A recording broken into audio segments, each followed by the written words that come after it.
네, 반갑습니다. 저는 영어 영역의 고정재입니다. 오늘 저 공부법, 학습법, 제가 캐스트를 좀 찍게 됐는데, universal. 자, 누구에게나 통하고, 어느 과목에도 통하고, 어느 공부에도 통한다. 이렇게 말씀드리는데, 너무 당연해서 들으시면 좀 웃을 수 있겠지만, 그렇지만, 이거보다 더 좋은 방법도 없고, 사실 이거 말고 다른 방법도 없는 것 같습니다. 자, 그럼 보실까요? 공부는 3단계거든요. 첫째, 아는 것과 모르는 것을 구별해서, 둘째, 모르는 것을 아는 것으로 바꾸고, 그 3단계 이게 중요한데 내일도 아는지 확인하는 과정.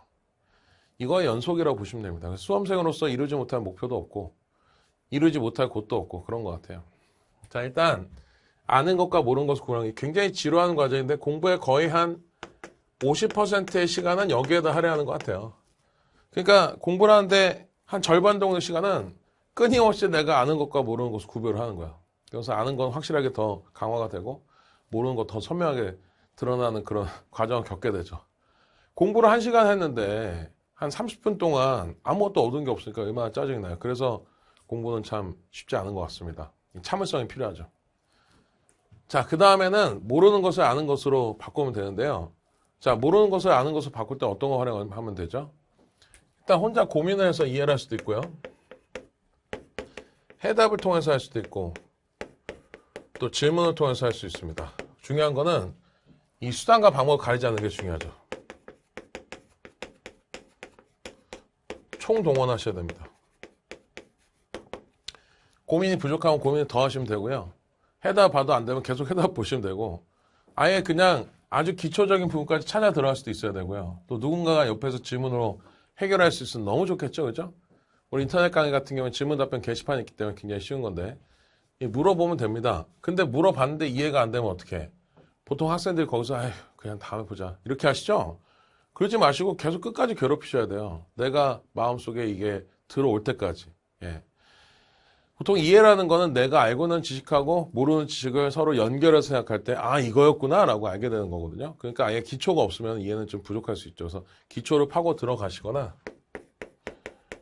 아니면 그래서 기초와 연결시켜서 이해하시거나 아니면 질문을 통해서 내가 이미 아는 것과의 연결을 추구하시면 됩니다. 질문도 아주 여러 가지 방식으로 질문해 보시고 선생님 다른 방식으로 좀 설명해 주세요. 또 다른 방식으로 설명해 주세요. 해서 이해가 되는 방식 찾으셔야 돼요. 수단과 방법 가르치면 안 됩니다. 여기서 성적의 차이가 발생하는데 수단과 방법을 총동원해서 아예 그냥 될 때까지 알아내려고 붙잡고 늘어지는 학생이 있고 에휴 다음에 하자. 당장 해결하지 않고 나중에 해결하는 친구도 있거든요. 나중에 해결하자 그러면 계속 자연스럽게 미루게 되면서 수능이 끝나게 됩니다. 평생 아마 미루게 될걸요. 그래서 얘는 수당 방법 총동원하시고 또 당장 해결하시는 게 중요하죠. 우리 영어 같은 경우는 다행히도 해답을 보면 어느 정도 해결이 됩니다. 왜냐하면 영어가 어렵다 쉽다가 있는 게 아니죠. 아는 것과 모르는 것밖에 없습니다. 영어는 단어나 표현을 모르면 이해가 안 되고 알면 이해가 잘 됩니다. 쉬운 건 뭐죠? 쉬운 건 자주 나온 거고 어려운 건 뭐죠? 자주 안 나온 거죠. 그죠? 그래서 빈도수가 곧 난이도입니다. 그래서 영어에 대해서는 어렵거나 이해가 안 되는 게 좀 있다면 아마 이런 거겠죠. 각각의 단어는 알겠는데 합쳐서 무슨 말인지 모르겠어요. 선생님 이거 좀 설명해 주세요. 이렇게 매달린 학생이 있다 그러면 그럼 이 친구의 미래는 진짜 밝습니다. 제가 가르쳤던 학생 중에 수능 점수가 9월 평가 때 54점이었다가 수능에서 98점을 올라서 저 깜짝 놀란 그런 학생이 한 명 있는데 얘 같은 경우에는 자주 묻는 게 선생님 그러니까 이게 어떻게 해서 그런 뜻이 되냐고요. 이렇게 되게 핏대를 세우면서 질문해서 좀 당황스러웠었는데 이 친구가 나중에 잘 되고 나니까 이 친구 맞았구나. 그렇죠. 전체 합쳐서 무슨 뜻이었는데 부분이 어떻게 작용해서 그런 뜻이 되는지 거기까지 이해가 돼야 됩니다. 그죠? 그래서 아는 것으로 바꾸는 데 있어서 당장 해결하셔야 되고 수단과 방법 총동하셔야 되고 정말 철저하게 한 단어라도 왜 거기인지 모르겠으면은 모른다고 인정하시고 이걸 해결을 내셔야 되고요. 또 한 단어씩도 이해돼야 되지만 바로 뭐냐면 한 단어도 이해되셔야 되겠지만 또 문맥 쌓임이까지 고려하셔요.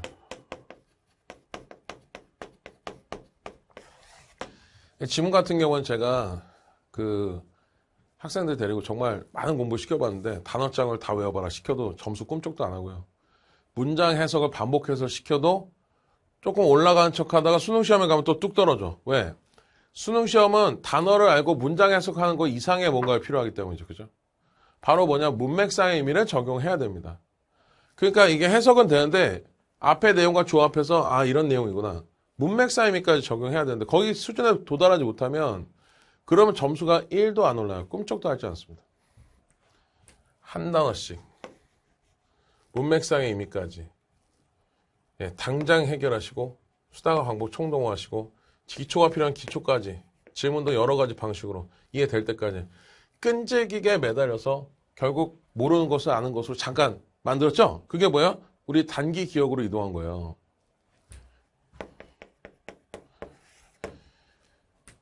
이 상태까지는 보통 학생들이 열심히 한다는 친구는 여태까지 합니다. 근데 성적이 오르지 않죠. 그죠? 성적이 오르지 않는데 아까도 얘기했지만 문맥상의미도 파악해야 되고 막 바빠 죽겠는데 단순히 내가 안다는 것만으로 보장이 안 되고 점수가 빨라야 돼요. 아는 것도 빨라야 됩니다. 모든 과목이 다 마찬가지예요. 내가 알고 활용할 수 있어도 엄청 빨라야 돼요. 바빠 죽겠는데 잠깐 이게 뭐였지? 나 할 수 있는데 이러면 못하는 거랑 똑같아요. 그래서 내 손 안에 지식이 잠깐 들어왔을 때 있잖아요. 그때 안주하지 마시고 그 다음날도 되는지 보시면 돼요. 망각곡선에 의해서 1시간이 지나면 기억의 절반이 사라지고 하루가 지나면 기억의 또 절반이 사라지니까 전날 공부했던 거에 75%는 사라지게 돼 있어요. 기본적으로. 그러면 4분의 1만 남은 거 짜증내시면 안 돼요. 짜증내지 말고 원래 기억 안 날 줄 알았는데 진짜 기억 안 나네 하시고 뭐 영어 단어 같은 경우에는 단어와 뜻을 합쳐 소리내서 20번 읽는다든지 해서 규칙을 정해서 내가 충분히 각인시킬 정도로 다시 봐주시면 돼요. 그 다음날도 또 보시고 그 다음날 또 보시고 진짜 이 내일도 아는지 확인을 적어도 하루 이상의 체험을 두고 적어도 한 7회 정도는 반복해 주셔야 내게 될까 말까 하는데 내가 공부할 때 몰랐던 거 이해가 지금 되는 거 한 2번 보면은 되게 성의 많이 들으신 거죠? 그거 가지고는 점수 꿈쩍도 하지 않습니다. 저는 이 과정을 너무 강조를 하는데요. 왜냐하면 저도 스스로 이 성적 올려왔던 사례가 있기 때문에 제가 고등학교 올라왔고 제가 반에서 꼴등대회보고 정말 성적이 안 좋았거든요. 근데 가만히 앉아갖고 모르는 거를 구별을 하니까 시간이 많이 가요. 요걸 내 걸로 만들어야지라고 파고들면은 뭐 해답도 보고 사전도 찾아보고 문맥을 통해서 나도 나름대로 결론 내기도 하고 또 옆에 있는 친구한테 물어보기도 하고 선생님한테 물어보기도 하고 그래서 내 걸로 만들었어. 저는 특히 영어 같은 경우보다 수학 같은 경우가 더 힘들었어요. 보면은 아니 도대체 해답을 보니까 이쪽 화살표에서 이쪽 화살표로 넘어가는데 나는 왜 넘어가는지 모르겠는데 지 혼자 화살표로 넘어가는 거야. 그럼 선생님한테 갖고 아니 이 화살표를 사이에서 왜 이쪽으로 넘어가는지 모르겠어 물어보면 선생님이 대답해 줄 때 또 설명이 너무 빠르면 선생님 다시 한번 해주세요 하고 그 다음에 설명이 돼서 순간 이해가 되지만 예, 또 기초적인 부분 물어보면 또 기초적인 부분 물어보고 선생님 보통 이제 질문 받는 거 귀찮아하시면 되게 좀 표정도 안 좋거든요. 그렇죠? 뭐 알게 뭐야 내가 아쉬운데 당장 해결해야 돼요. 제가 어떤 경우까지냐면은 자 이거 보세요. 학원에서 제가 이제 고등학교 1학년에서 2학년 올라갈 때 수학 점수가 되게 안 좋았었거든요. 진짜 뭐 내신은 달달달 외워갖고 어느 정도 봤는데 수능 시험 보면 진짜 뭐 절반도 못 맞추고 막 그랬어요. 그러니까 너무 못하니까 제가 하루 날 잡아서 어떻게 계획을 세웠냐면 방학 동안에 내가 이 수학 진도를 나 혼자 한번 나가보자. 미친 계획이었는데 진도를 진짜 쉬운 문제부터 시작하니까 나가긴 나가지더라고요. 예. 그래서 나는 원래는 한 달 동안에 그 2학년 수학 진도를 거의 대부분 내가 나간 다음에 학원 다니라 그랬는데 그게 좀 안 될 것 같아서 한 절반 정도는 진도를 나갔던 것 같아요. 진도를 나가면서 뭐가 완성이 됐냐면 내가 진짜 모르는 거든 때려 죽여도 진짜 모르겠다는 게 정확하게 다 표시가 된 거죠. 나머지는 내가 다 알아 진짜. 근데 이건 진짜 죽었다 깨나도 모르겠어. 이게 딱딱딱딱 표시가 된 거예요. 그리고 난 다음에 학원을 가서 수업을 듣는데 야 예전에는 학원 다니면 막 풀이 방법 따라하기 너무 힘들고 그랬거든. 근데 내가 이미 다 아는 건 조금 내려놓을 수가 있잖아요. 예, 편안하게 듣다가 내가 진짜 모르는 거 나올 때 그때 초집중해서 듣는 거야. 그럼 대부분 또 그 자리에서 해결이 돼요. 근데 물어보고 싶은 게 생기지. 그럼 수업 끝나자마자 바로 가서 물어보는 거야. 바로 물어보고 당장 해결해 버리는 거야. 그러고 나서 또 어떤 일이 벌어졌냐면은 선생님이 설명해주는 그 꼼수 있잖아요. 정말 기가 막힌 풀이법 이런 거 있잖아요. 이런 거를 순간 이해했거든? 예전에 그런 거 이해할 수준이 안 됐죠. 그저 보고 감탄할 뿐이야. 근데 이게 이해가 되는 거야? 써먹어봐야겠다. 독서실에 가고 해보니까 안 돼. 어떻게 다시 학원으로 쫄래쫄래 걸어가는 거죠. 선생님 수업 끝날 때까지 기다렸다 또 물어보는 거야. 그럼 또 그 순간 또 이해돼요. 또 독서실 왔어. 또 한대. 그래서 한 3번은 왔다 갔다 하면서 선생님한테 계속 물어봤는데 그날 그거 완전히 제 거 됐고요. 그다음부터 그 관련된 문제는 그냥 보자마자 그냥 거의 암산으로 그냥 탁탁탁 풀어버리고 아주 날라다니겠더라고. 그렇게 시간을 보내고 났더니 예, 수학을 안 틀리더라고요. 예, 안 틀리더라고요. 영어도 마찬가지고요. 네, 다시 정리하겠습니다. 공부할 때 정확하게 아는 것과 모르는 것을 구별하죠. 영어에서는 한 단어까지 또 문맥상의 의미까지도 다 안다 모른다 구별하셔야 되고요. 그리고 또 영어에서 보면은 느린 것도 죄예요. 예, 느린 것도 죄니까 느린 것도 표시해 놓는 거야. 그 다음에 모르는 걸 아는 걸로 바꾸고 예, 수당 방법 가리지 말고 당장 해결하시고 내일도 하는지 계속 확인하고 8번, 7번 정도 확인하셔야 여러분께 됩니다. 영어는 2가지 측면이 있죠. 첫 번째는